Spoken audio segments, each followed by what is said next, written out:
আজকের মূল আলোচ্য বিষয় প্রতিপাদন পদ্ধতি বা ডেমনস্ট্রেশন মেথড। ডেমনস্ট্রেশন মেথড পূর্বে লেকচার মেথড বা বক্তৃতা পদ্ধতি আলোচনা করেছে। যারা পূর্বে ওই ভিডিওটি দেখেননি অবশ্যই তারা দেখে নেবেন।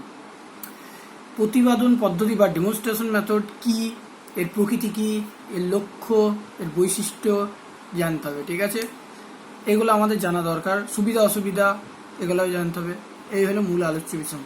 এগুলো প্রথমে যাও প্রতিপাদন পদ্ধতি কি। প্রতিপাদন পদ্ধতি কি বলা হচ্ছে, এই পদ্ধতিতে পরীক্ষায় প্রশ্ন আসে বলি বৈশিষ্ট্য আসে অথবা এর ঠিকই শর্ট কোয়েশ্চেন আসে। প্রতিপাদন পদ্ধতি কাকে বলে, দুটি লক্ষ্য বলো, বা প্রতিপাদন পদ্ধতির সুবিধা দুটো বা অসুবিধা দুটো, এরকম শর্ট কোয়েশ্চেন আসতে পারে, 5 নম্বর আসতে পারে, 10 নম্বর আসতে পারে। তাই আমাদেরকে সব রকমভাবে প্রিপেয়ার হতে হবে। তাহলে প্রথমে যাওয়া যাক প্রতিপাদন পদ্ধতি কাকে বলে। প্রতিপাদন পদ্ধতি কি বলা হচ্ছে, এই পদ্ধতিতে তাত্ত্বিক জ্ঞানগুলি ব্যবহারিক পরীক্ষার মাধ্যমে শিক্ষার্থীদের সামনে উপস্থাপন, মানে তাত্ত্বিক মানে থিওরির যে নলেজগুলো কী হয় ব্যবহারিক প্র্যাকটিক্যাল পরীক্ষার মাধ্যমে শিক্ষার্থীদের সামনে উপস্থাপন করা হয়। শিক্ষার্থীদের মধ্যে দক্ষতা বিকাশে প্রতিপাদন পদ্ধতি বিশেষ কার্যকরী। শিক্ষার্থীদের মধ্যে বিভিন্ন রকম দক্ষতা বিকাশে প্রতিপাদন প্রদর্শন পদ্ধতি খুবই গুরুত্বপূর্ণ। এছাড়া তত্ত্ব, নীতি ইত্যাদি অনুধাবনে এই পদ্ধতি সাহায্য করে। তাহলে কী বলা বুঝতে পেরেছেন? তাহলে এটা প্রতিপাদন পদ্ধতি মানে কি, একটা উপস্থাপন বা মানে কি প্রদর্শন পদ্ধতি। কিভাবে আপনি উপস্থাপন করবেন সেই ব্যাপারে এটা আলোচনা করা। এটা কি প্র্যাকটিক্যাল পরীক্ষার মাধ্যমে শিক্ষার্থীদের সামনে ধরেন উপস্থাপন করা, সেটা হলো প্রতিপাদন পদ্ধতি। প্রতিপাদন পদ্ধতির প্রকৃতি কি বলছে দেখা যায়। এটা আসে না পরীক্ষায়, পড়ার দরকার নেই, প্রকৃতি কোনো দিনই আসবে না। তাও আমি একটু জাস্ট আপনাদেরকে বলে দিচ্ছি, যেগুলো আসবে আমি সেইগুলো আপনারা পড়েন তাহলে হবে। প্রতিপাদন পদ্ধতি প্রকৃতি কোনো দিন আসবে না, বৈশিষ্ট্য প্রকৃতি একই। তাও আমি আগে বলে দিচ্ছি কি লেখা আছে দেখা যাক। এটা বলা অপ্রাসঙ্গিক হবে না যে প্রতিপাদন পদ্ধতির ভিত্তি হলো প্রতিপাদন, যা শিক্ষা শিক্ষণের ক্ষেত্রে বহুল প্রচলিত। প্রতিপাদন বাস্তব বা বৈদ্যুতিন মাধ্যমে দ্বারা উপস্থাপন করা যেতে পারে। তারপরে প্রতিপাদন পদ্ধতি দুটি সাদৃশ্য অর্থে ব্যবহৃত হয়। পূর্ব পরিকল্পিতভাবে কিছু প্রদর্শন বা উদাহরণ স্থাপন করে, একটু আগে যেটা বললাম মানে প্রদর্শন করা বা উদাহরণের মাধ্যমে এটাকে উপস্থাপন করা যায়। কিন্তু প্রকৃতপক্ষে কাজ দুটির মধ্যে কিছু পার্থক্য বিদ্যমান। প্রতিপাদন পদ্ধতিকে শিক্ষক হিসেবে শিক্ষার্থীদের নিকট বিষয়বস্তু উপস্থাপন করতে চান তার একটি মডেল উপস্থাপনের গুরুত্ব আরোপ করা হয়। প্রতিপাদনে কীভাবে বিষয়বস্তু উপস্থাপিত হবে তার প্রক্রিয়া উল্লেখ রাখবো। আমি তো একটু আগে বলছি, আপনি কোনো একটা টিচিং দেবেন বা কোনো একটা বিষয়বস্তু উপস্থাপন করবেন, তা এই প্রক্রিয়ার মাধ্যমে উপস্থাপন করা, সেটাকে বলা হয় প্রতিপাদন বা ডেমনস্ট্রেশন।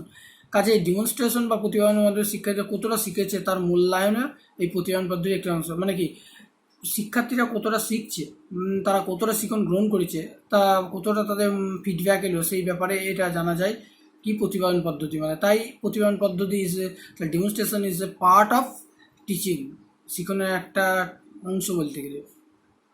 এই হলো প্রতিপাদন পদ্ধতি। প্রকৃতি আসবে না, পড়ার দরকার নেই, আপনারা ওই সংজ্ঞাটা পড়বেন ভালো করে, বেসিক কনসেপ্টটা বুঝতে পারলে কোনো একটা বিষয়বস্তুকে কীভাবে উপস্থাপনা করা হয় সেটাকে বলছে কি প্রতিপাদন। কোনো একটা বিষয়বস্তুকে কি এই পদ্ধতির মাধ্যমে উপস্থাপনা করা হয়েছে তাই একে বলে প্রতিপাদন। ডেমনস্ট্রেশন মানে প্রতিপাদন বা উপস্থাপন, ঠিক আছে, বা প্রদর্শন। প্রতিপাদনের প্রতিপাদন প্রধান লক্ষ্য হলো কীভাবে কোনো কাজ সম্পূর্ণ হয় তা দেখানো। পরীক্ষা আসতে পারে যে প্রতিপাদনে একটি লক্ষ্য হলো, এটা 2 নম্বরে আসতে পারে। তাই এই লক্ষ্যটা কি, কীভাবে কোনো একটা কাজ সম্পূর্ণ করা যায় বা কোনো বিষয়বস্তুকে কীভাবে উপস্থাপন করা যায় তা এই পদ্ধতির মাধ্যমে দেখানো হয়। ঠিক আছে, লক্ষ্য। প্রতিপাদনের কৌশলকে ডেমনস্ট্রেশনে বক্তৃতা বা জিজ্ঞাসা উভয়ই ব্যবহার করা হয়। বক্তৃতার সময় কি দেখাতে হবে, কি ঘটার সম্ভাবনা, তাহলে কী বলছে ডেমনস্ট্রেশন বা বক্তৃতা বা জিজ্ঞাসা উভয়ই ব্যবহার করা হয় বক্তৃতার ক্ষেত্রে। বক্তৃতার সময় কি দেখাতে হবে, কি দেখতে হবে, কি ঘটার সম্ভাবনা আছে বা ঘটেছে তা কেন ঘটছে ইত্যাদির প্রতি শিক্ষার্থীর আগ্রহ উদ্বেগ করতে হবে এবং তাদের নিজেদের আকর্ষণ করতে হবে। জিজ্ঞাসা বা এনকোয়ারি ক্ষেত্রে শিক্ষার্থীদের মধ্যে এনকোয়ারি দক্ষতা বিকাশ করার প্রতি লক্ষ্য রাখতে হবে। এর জন্য লক বানান ভুল আছে, ওটা লক্ষ্য রাখতে হবে।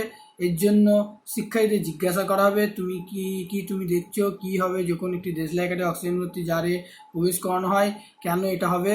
প্রক্রিয়া কৌশলটা মোটামুটি এইভাবে, মানে একটা কীভাবে কৌশল উপস্থাপনা করবেন তার যে ব্যাকরণ কৌশল খুব একটা আসে না ডেমনস্ট্রেশনে, কিন্তু তাও একটু জেনে রাখবেন। একটু কৌশলটা ইম্পর্টেন্টও আছে মনে হচ্ছে, কিন্তু কৌশলের চেয়ে সুবিধা অসুবিধা ভেরি ইম্পর্টেন্ট, বা শিক্ষকের ভূমিকাটাও মোটামুটি ইম্পর্টেন্ট আছে। প্রতিপাদনের বৈশিষ্ট্য, সুবিধা অসুবিধা যেন খুব ভালো করে পড়বেন, একটু পরে আলোচনা করব।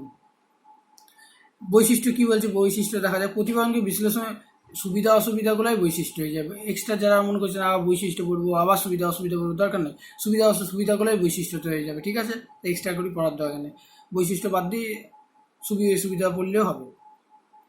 তো কী বৈশিষ্ট্য বলা হচ্ছে দেখা যাক। কিছু করার মধ্যে দিয়ে পাঠদান, হ্যাঁ কিছু করার মধ্যে দিয়ে অবশ্যই এটা পাঠদান করা ঠিক। 2 নম্বর ধারণা, নীতি, জটিল কৌশল। ধারণা মানে কনসেপ্ট, প্রিন্সিপাল, জটিল কোনো কৌশল এবং বৌদ্ধিক এবং সাইকোমোটর দক্ষতা শিখনকে আরও সরল করে তোলে, ঠিক আছে? এটা অবশ্যই এই প্রতিপাদন পদ্ধতির মাধ্যমে কি এরা বৌদ্ধিক বা সাইকোমোটর বা মনস্তাত্ত্বিকমূলক বা মনস্যমূলক যে দক্ষতাগুলোকে সেটা আরও মানে কি জটিল থেকে সেটা সরলের দিকে এগিয়ে যায় এবং সরল করে তোলে। শিক্ষার্থীর নিজেরাই অনুশীলন করা ভিত্তি তৈরি হয়, শিক্ষার্থীর নিজেরই অনুশীলন করা ভিত্তি তৈরি হয়, এটা বাস্তব।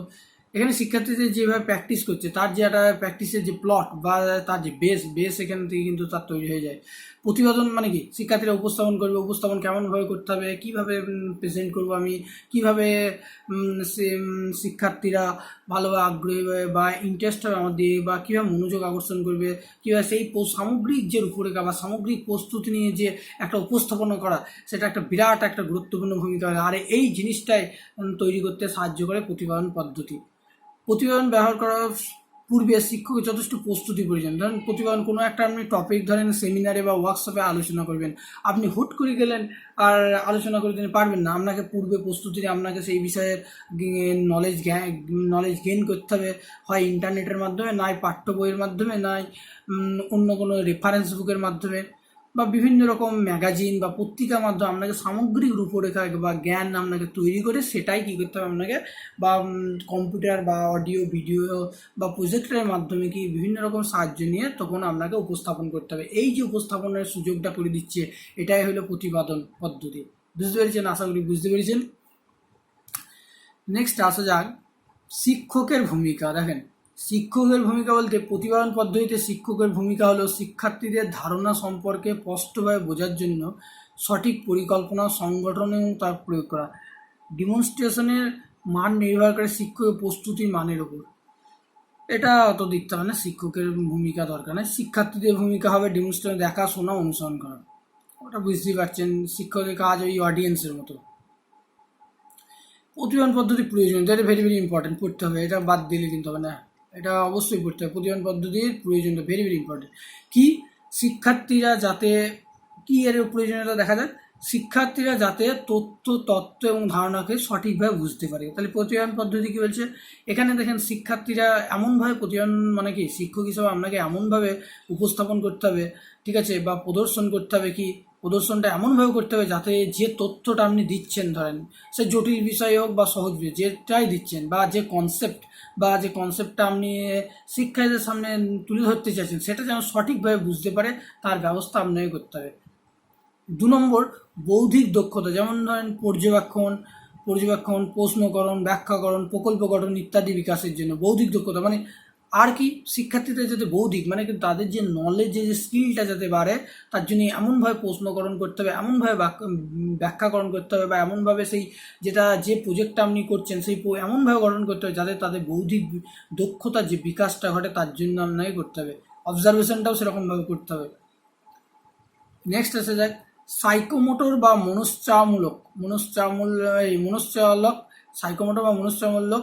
মনশ্চালক দক্ষতার বিকাশ। সাইকোমোটর দেখেন, এই সাইকোমোটর মানে মানচিত্র প্রস্তুত, বাদ্যযন্ত্র বাজানো, ডায়াগ্রাম, তালিকাকরণ, গ্রাফ প্রস্তুত করা ইত্যাদি। এই যে মানচিত্র প্রস্তুত করা, ধরেন আপনি যখন কোনো একটা বক্তৃতা দিচ্ছেন, ঠিক আছে, বক্তৃতা উপস্থাপন করছেন বা প্রদর্শন করছেন, তখন কি আপনি ধরেন ভূগোলের কি জিওগ্রাফির ধরেন একটা ম্যাপ নিয়ে আলোচনা করছেন, মানচিত্র প্রস্তুত, তা মানচিত্রটা আপনাকে কি সাইকোমোটর অনুযায়ী করতে হবে। মানচিত্র, বাদ্যযন্ত্র বাজানো, ডায়াগ্রাম, তালিকাকরণ ইত্যাদি সাইকোমোটরের মধ্যে পড়ছে, যাতে তাদের মানসিকতার দক্ষতার বিকাশ ঘটে। সেরকমভাবে আপনাকে তালিকা তৈরি করলেন বা ডায়াগ্রাম করলেন। এদিকে অনেকজনা দেখবেন আপনারাই টিচিং যখন করেন, অনেকজন আবার কি করে যে ডায়াগ্রামকে কালার করে না। সবসময় ডায়াগ্রাম বা ধরেন চার্ট যাই করছেন আপনাদেরকে কালারিং করা উচিত, যাতে শিক্ষার্থীদের মনোযোগ আকর্ষণ হয়। অনেক সময় আমরা টিচিং দিতে যাবেন, দেখবেন টিচিং যারা দিয়েছে তাদের পূর্বে তাদেরকে জিজ্ঞাসা করবেন, অনেকজন দেখবেন যে এই ডিজাইন মানে কি চার্টে, পুরো চার্টে দুনিয়া ডিজাইন আছে, কিন্তু যে ডিজাইন কী হবে আসলে হলো প্রত্যেকটা লেখাকে কি সুস্পষ্ট স্পষ্ট হতে হবে, আর কি লেখাটা কালারিং হতে হবে, এটাই চার্টের নিয়ম। কিন্তু বেশিরভাগই করে না, কেউ সাদা কালো এই কালার পেন পেলে এই ব্ল্যাক পেন পেলে ব্ল্যাক পেনেই লিখে দিল, ওটা ঠিক না। সব রকম কালার থাকবে, তবে চার্টের সৌন্দর্য, যাতে শিক্ষার্থীর মনোযোগ আকর্ষণ হয়। এই জন্যই তো সাইকোমেট্রি, যাতে তাদের মানসিক দক্ষতা বিকাশটা আরও পরিপূর্ণ হয়, আরও উন্নতভাবে তারা জিনিসটাকে মানে কি গ্রহণ করতে পারে, তার জন্য এগুলো। তাই এই সাইকোমেট্রি এক্ষেত্রে গুরুত্বপূর্ণ ভূমিকা পালন করে। নেক্সট আসা যাক অডিও ভিজুয়াল উপকরণ। যেটা বলছি ধরেন, আমি একটু আগেই বলছিলাম, কোনো ধরেন আপনি শিক্ষক হিসেবে কোনো একটা বক্তব্য উপস্থাপন করতে চান, তখন আপনি ধরেন সবসময় তো মুখে অনর্গল বলা যায় না, যাতে শিক্ষার্থীরা ভালোভাবে বুঝতে পারে। তাদের জন্য কি হয়, অনেক সময় সেমিনার ওয়ার্কশপে একটু যদি আপনারা গিয়ে থাকেন, তাহলে বুঝতে পারবেন যে কিভাবে ব্যাপারটা এই যে প্রতিপাদন পদ্ধতি কেন দরকার, বা কি কি এর যে প্রয়োজনীয়তা, এই যে প্রয়োজনীয়তাগুলো প্রত্যেকটা দেখবেন ওই সেমিনার ওয়ার্কশপে একটা যদি আপনারা দেখে থাকেন, প্রত্যেকটা উপাদান পরস্পরভাবে আঙ্গিকভাবে পরস্পর একে অপরের পরিপূরক এবং খুবই দরকার, সেটা আপনারা বুঝতে। একটা সেমিনার বা ওয়ার্কশপ করলে, তাহলে অডিও একটা সেমিনার ধরেন, সেমিনার দেখবেন যখন কোনো বক্তব্য উপস্থাপন করা হয়, সে কিন্তু মুখে বলে, অনেকগুলো মুখে উপস্থাপন করে, 30 মিনিট বক্তৃতা বা 20 মিনিট বক্তৃতা মুখে উপস্থাপন করে, মুখে ডাইরেক্ট অনেক করে। তাতে কি শিক্ষার্থী যারা শুনছে তারা কিন্তু মনোযোগ আকর্ষণ হয়। যদি আপনি ওভারহেড প্রজেক্টরের মাধ্যমে বা স্লাইড প্রজেক্টরের মাধ্যমে বা পাওয়ার পয়েন্টের মাধ্যমে যদি আপনি জিনিসটাকে দেখান, তাতে শিক্ষার্থীদের মনোযোগ আকর্ষণ হবে, বিষয়টি শুনতেও ভালো লাগবে, এবং যে একঘেয়েমিটা সেটাও কাটবে, বোরিংনেসটা কাটবে। এটাই মূল আলোচ্য বিষয়। তাহলে এটা প্রতিপাদন পদ্ধতি প্রয়োজনীয়তা। তাহলে প্রতিপাদন পদ্ধতি প্রয়োজনীয়তা কী কী বুঝলেন? যেটা হলো এক, তথ্য ধারণাকে সঠিকভাবে উপস্থাপন করতে হবে, আর বৌদ্ধিক দক্ষতা বিকাশ করতে হবে, মানসিক দক্ষতা বিকাশ ঘটাতে হবে, তবে যে অডিও ভিজুয়াল উপকরণ সেগুলোকে যথাযথভাবে ব্যবহার করতে হবে। এই 4টে উপকরণ বা প্রয়োজনীয়তা অবশ্যই মনে রাখতে হবে, খুব ইম্পর্টেন্ট। এবার যেটা আমি বারবার বলছিলাম, সুবিধা অসুবিধা খুবই আসবেই পরীক্ষায়। সুবিধা অসুবিধা মেনলি প্রতিপাদন পদ্ধতি কাকে যদি আপনারা পড়ে ফেলেন না, তাহলে সুবিধা অসুবিধা বা কৌশলটা অনেক সময় সুবিধা অসুবিধা, এগুলো একটা প্রশ্ন যে সুবিধা অসুবিধা সব কিছু লেখা যাবে। বৈশিষ্ট্য দেখেন, প্রতিপাদন পদ্ধতিতে সুবিধা কি, এই পদ্ধতি ব্যয় সংক্ষেপ হয়, শিক্ষকদের জন্য এক প্রস্থ যন্ত্রপাতি হলেই চলে। আমাদের মতো গরিব দেশের বিদ্যালয়ের পক্ষে, যেখানে সকল শিক্ষার্থীদের জন্য যন্ত্রপাতি ক্রয় করা সম্ভব হয় না, সেখানে এই পদ্ধতি খুবই কার্যকরী। প্রতিপাদন পদ্ধতি ব্যয় সংক্ষেপ হয় কারণ ধরেন একটা চার্ট করতে গেলে আপনার কি একটা আর্ট পেপার লাগবে, একটা পেন্সিল লাগবে, কত খরচ হবে? একটা ধরেন কালার পেন্সিল কিনতে আপনার ধরেন সাপোজ বলছি কালার পেন্সিল কালার পেন কিনতে ধরেন আমি বললাম 20 টাকা খরচ হলো, আর পেপারে ধরেন 5 টাকা, 25-30-50 টাকাও লাগবে না, 30-40 টাকার মধ্যে খুব সুন্দর একটা চার্টের মাধ্যমে আপনি প্রতিপাদন পদ্ধতি উপস্থাপন করতে পারবেন। বা ধরেন কলেজে অনেক সময় অন্যজনের কলেজে অনেক ল্যাপটপ কম্পিউটার থাকে, ওখানে আপনি টাইপ করলেন সুন্দরভাবে, পাওয়ার পয়েন্টে টাইপ করে নিলেন, ওটাই কলেজে বা ল্যাপটপের মাধ্যমে দেখিয়ে দিলেন। তাহলে এক্ষেত্রে কিন্তু প্রতিপাদন পদ্ধতি ব্যয় সংখ্যক, কিছুই পয়সা খরচ হলো না। তাহলে এই জন্যই বলা হয়েছে প্রতিপাদন পদ্ধতি ব্যয় সংখ্যক, এটা সুবিধা। এই পদ্ধতিতে সময় সাশ্রয় বলতে ধরুন বক্তৃতা পদ্ধতি অপেক্ষা প্রতিপাদন পদ্ধতিতে বেশি সময় লাগলেও অন্যান্য আধুনিক পদ্ধতির তুলনায় এই পদ্ধতিতে সময় কম লাগে। কারণ সময় কম লাগে, দেখেন পরীক্ষাগার পদ্ধতি, কর্মসংস্থান, সমস্যামূলক পদ্ধতি, যাই হোক, বক্তৃতা পদ্ধতিতে দেখেন বক্তৃতা পদ্ধতি কি একবারে কন্টিনিউ আপনি থ্রোলি বলেই যাচ্ছেন, তাদের একঘেয়েমি সৃষ্টি হবে আর প্রচুর সময় লাগে। কিন্তু প্রতিপাদন পদ্ধতি একটা সামান্য একটা চার্টের মাধ্যমে আপনি ব্যাপারটা বুঝিয়ে দিয়ে চলে গেলেন, তো অল্প সময়ের মধ্যে গেলে কিন্তু মাথায় তাদের ঢুকে গেল। এক্ষেত্রে প্রতিপাদন পদ্ধতিতে সময়ের সাশ্রয় হয় এবং মনোযোগ আকর্ষণও হয়। নেক্সট, প্রতিপাদন পদ্ধতির অন্যতম বৈশিষ্ট্য হলো এখানে শিক্ষার্থীরা